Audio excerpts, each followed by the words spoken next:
आज मी वनताराच्या अधिकाऱ्यांना बोलवलं होतं, त्यांच्याशी मी चर्चा केली।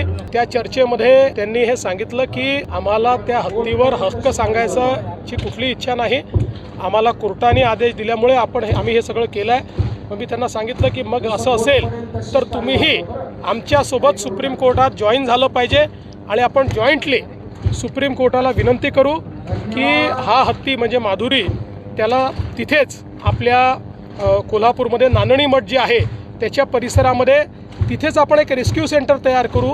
हाय पॉवर कमिटीने ज्या प्रकारचे निर्देश दिले आहेत त्या निर्देशानुरूप सर्व प्रकारच्या सोयी तिथेच करू आणि तिथेच तो हत्ती आपण आणू अशी आम्ही मागणी करतो आणि तुम्ही त्याला समर्थन द्या।